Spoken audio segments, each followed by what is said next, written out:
コンピューターによる車両運動制御システムを搭載したマツダのマシン、スカイアクティブビークルの登場は、21世紀のビーアドライバーのマシンとして、世界中の人々を熱狂させた。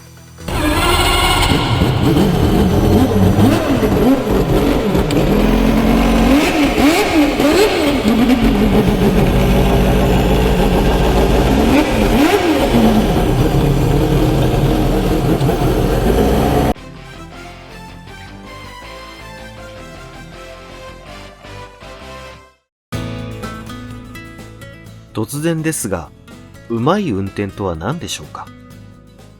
それは人と車に優しい運転だと思います。では、優しい運転とは何でしょうか？答えの一つに荷重をコントロールするというのがあります。荷重とは地面との接地荷重のことです。止まっていれば地球には重力があるので、常に一定の荷重がそれぞれのタイヤにかかっています。しかし、走行中にはこの荷重が変化します。うまい運転ができる人ほど、この荷重の変化を使っています。この荷重移動を支援するのが、マツダの G ベクタリングコントロールです。具体的には、エンジンの回転力と4つのタイヤのブレーキの強さをコントロールします。某自動車会社の社長で、レーサーでもある森蔵さんも、車はアクセルとブレーキで曲がると言っています。では、アクセルとブレーキでどうやって荷重を利用するのかを見ていきましょう。そして、マツダの GVC が何をしているのかを確認しましょう。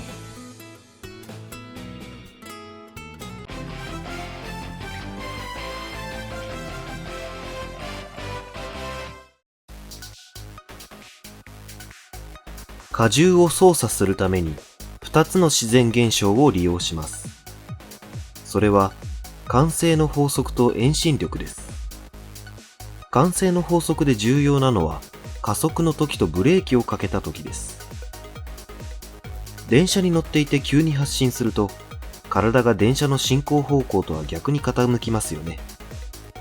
逆に急ブレーキの時は進行方向に倒れそうになりますよね。車も加速すると後ろに倒れそうになっています。また、急停車するときは前のめりになっています。車の荷重は加速のときは後ろに寄って、スピードを落とすときは前に移動するということです。次に遠心力です。例えばジェットコースターに乗ると、カーブでは体が外側に飛ばされそうになりますよね。車も映像のように曲がっているときは外側に飛ばされそうになっています。荷重はカーブの外側のタイヤに多くかかっていますよね。それではどうすればいいのか。きちんとスピードを緩めて、曲がり終わりから少しずつスピードを上げていけばいいのです。加減速をちゃんとするのは荷重移動をさせるためなのです。早速、直線からカーブへ進んでみましょう。カーブの前で減速すると荷重は前に移動します。十分に速度を落としたのを感じながらブレーキを緩めていき、ハンドルを回します。曲がる方向を向いているタイヤに荷重が乗っているわけですから、車は率先して向きを変えていきます。曲がっているうちに遠心力で車はカーブの外側へ傾きます。加速度を上げていくことで、外側のタイヤの回転力が内側に比べて強く伝わり、車は安定して曲がっていきます。ハンドルが自然に戻るのを感じながら加速していくと、荷重はさらに後ろへ移動していき、安定してカーブから出ることができます。このように、アクセルとブレーキによる慣性の法則と遠心力しか使っていません。注意したいのは、ブレーキを踏みすぎると荷重が前にかかりすぎて向きが変えづらくなったり、加速しすぎてコースから外れてしまうことがあるということですね。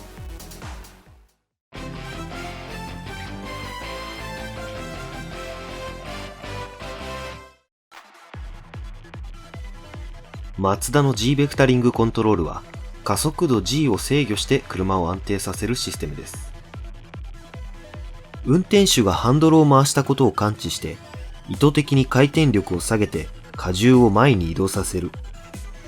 同じようにハンドルを戻すのを感じて速度を上げて荷重を後ろへ移動させる。つまり、上手な加減速による荷重移動を支援してくれるコンピューターです。GVC はこういったコーナーリングだけでなく、路面の凹凸によるハンドル操作も支援します。結果的にいつもより少ない操作で運転しているため疲れづらくなります。雪や雨などの路面状況にも合わせても同様の支援をします。まさに安心安全を高める技術なのですが、荷重移動などをドライバーが意識してできているときはその意思を尊重します。ドライバーを支配するのではなく支援するシステムだということです。これはアニメサイバーフォーミュラーの AI ナビゲーションシステム、サイバーシステムと同じ思想だと言えるでしょう。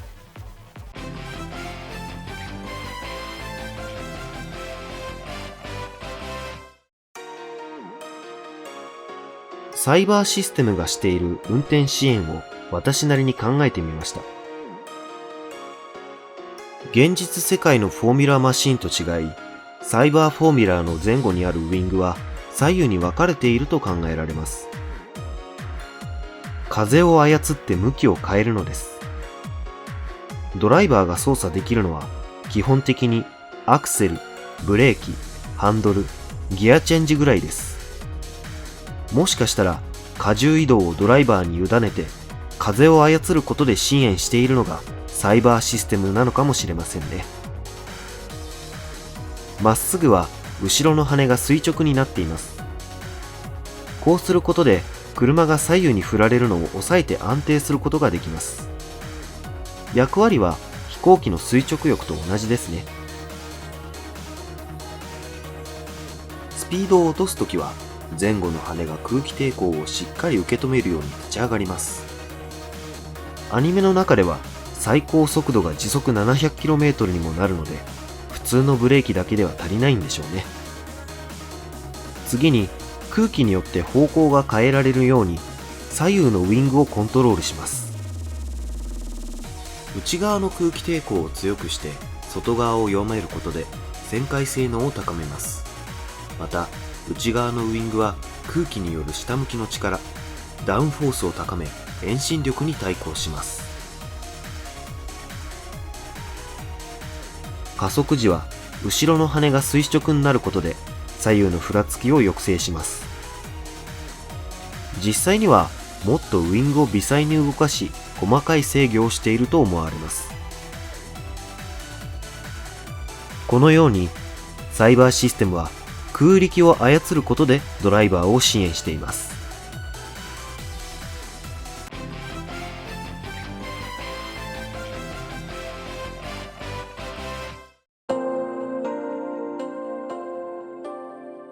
サイバーフォーミュラーの人とマシンの真の融合を目指したサイバーシステム、アスラーダと人馬一体を目指した運転支援システム、スカイアクティブビークルダイナミックス。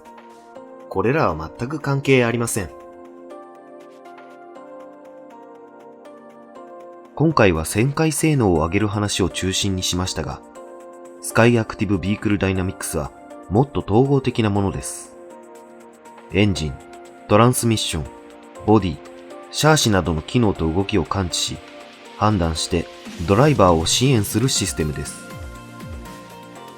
これだけのものがあるのですから、マシンとの融合、サイバーシステムは実現したと言えるのではないでしょうか。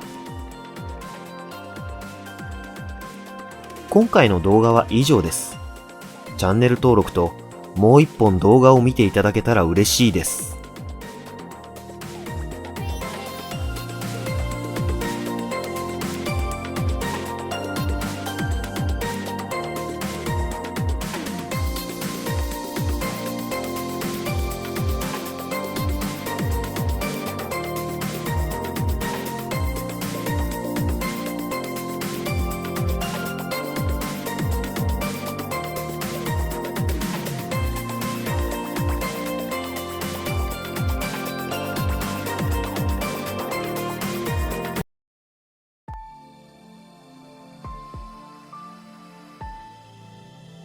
車の外観に対して中身、つまりエンジンの話は退屈かもしれません。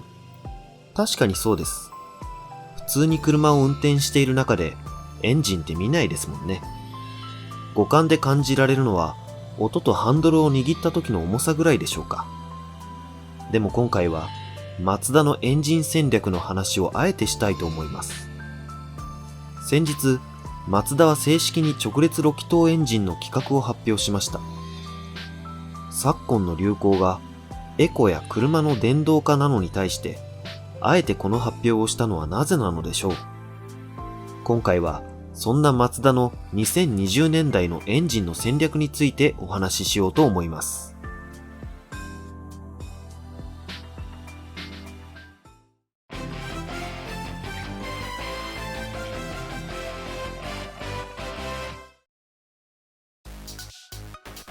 吸い込む空気の量を増やして燃料を薄くして燃費を良くする。それがスカイアクティブ X のやり方。それをやるための SPCCI。何を言っているんだと、横文字はやめてくれといった感じですが、燃費を良くするためにはできるだけ多くの空気と薄い燃料で走ればいいわけです。エンジンの中はこんな風に筒状になっています。ここに空気が入ってきて、途中で燃料を霧吹きの要領で噴射して、この筒の中が狭くなる過程で空気と燃料を混ぜて火をつける。そうすると、この空気と燃料が混ざった混合機に火がついて火炎になります。この筒の中は温度がものすごく上がって狭い部屋を押し広げようとします。この押し広げようとする力が筒の中、つまりシリンダー内のピストンを上下させ、コンロットを動かし、クランクを回すことで回転運動を得ています。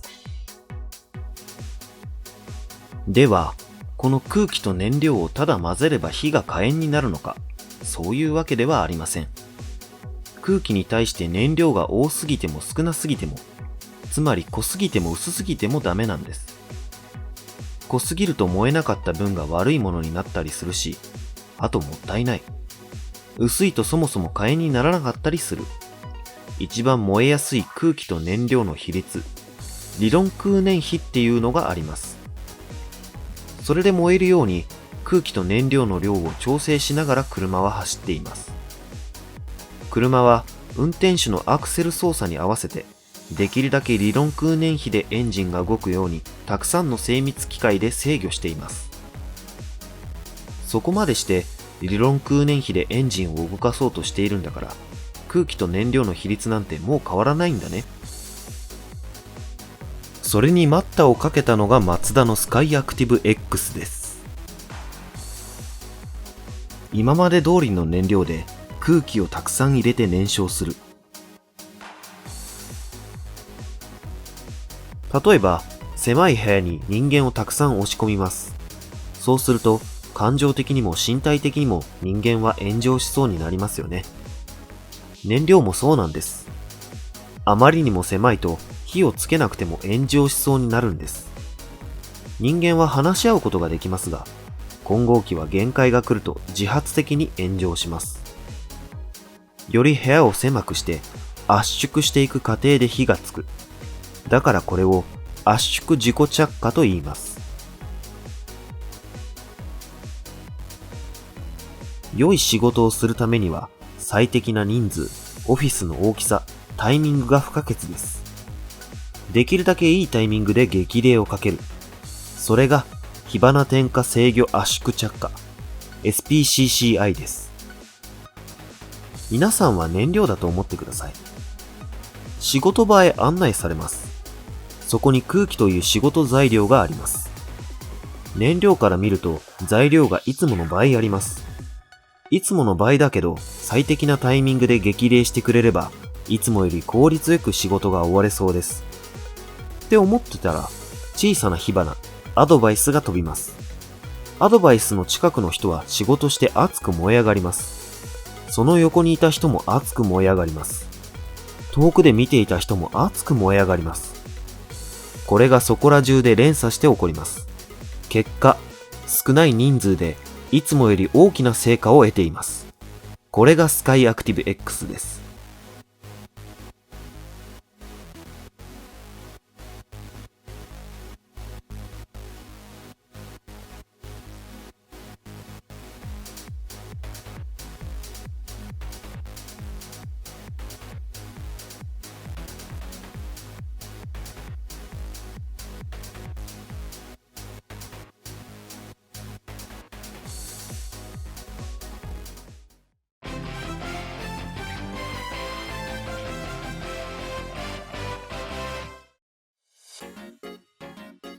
さて、スカイアクティブ X についてお話ししましたが、次はなぜマツダが今までよりも大きなエンジン、直列6気筒をやりますと発表したかについてです。そもそも直列6気筒とは何でしょうか。これまでというか、世間で一番多いエンジンの規格が直列4気筒エンジンです。直列4気筒エンジンに限らず、エンジンには必ず2種類の振動が発生します。ピストンによる上下運動の振動、コンロットによる振り子のような振動です。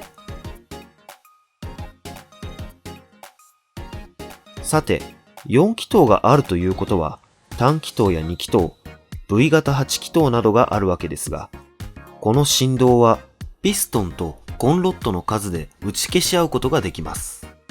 この振動を完全に打ち消すことができるのが直列6気筒エンジンです。完全バランスのストレート6なんて言いますが、このストレート6、実は乗用車では絶滅危惧種でした。なぜでしょうか。長いんですよ。長くクラッシャブルゾーンを確保できないため、絶滅危惧種になっていました。クラッシャブルゾーンとは、衝突した時に潰れてほしい場所です。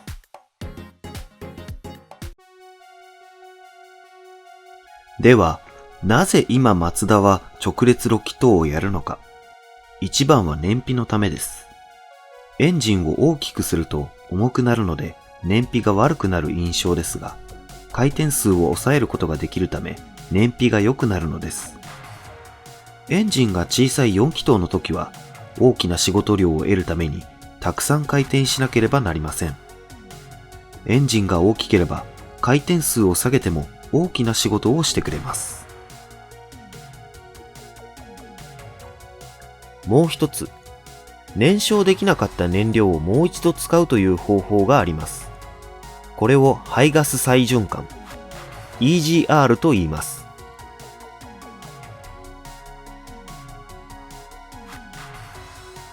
燃料の代わりに排ガスを再利用できれば燃費が良くなるのはイメージできると思います。でもさすがにこれをたくさん使うと力は小さくなります。でも大きなエンジン6気筒なら4気筒よりも仕事の細分化がされているので、たくさん排ガスを再利用できます。いろいろありますが、同じ人数の部署が4つよりも6つの方が効率よく仕事ができるということです。もちろん、部署が多すぎても連携が取れなかったり、もしかしたら不要な仕事があるかもしれません。それはエンジンも同じで、これよりも部署を増やすと無駄は出やすくなります。エンジンの場合は、振動という無駄が一番発生しないのが直列6気筒なので、よりわかりやすいかもしれないですね。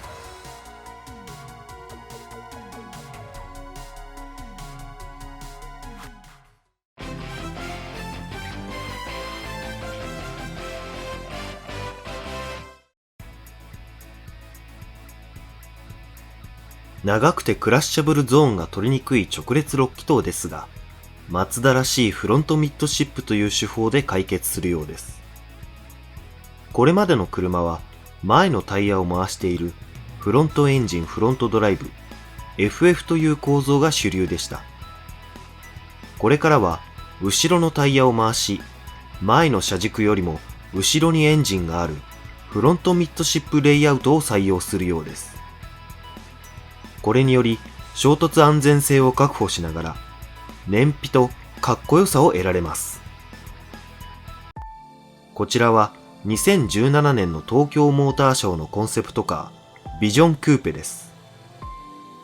フロントミッドシップはこんな形が実現できるんです。この前のタイヤの軸からドアの最初の線までの距離をプレミアムレングスと呼び、マツダのスポーツカー文化や人馬一体を示しています。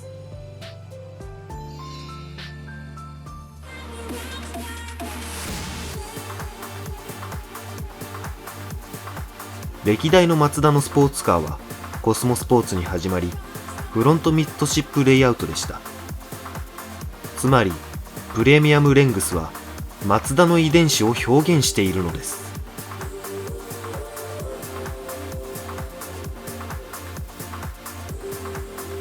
マツダは燃費が良くてかっこいい車を作れるから直列6気筒で行くと発表しました。エンジンが大きくなったのに燃費規制も排ガス規制もクリアしたという偉業を成し遂げるかもしれません。ロータリーエンジンとともに今後のマツダのエンジン開発から目が離せません。今回の動画は以上です。チャンネル登録ともう一本動画を見ていただけたら嬉しいです。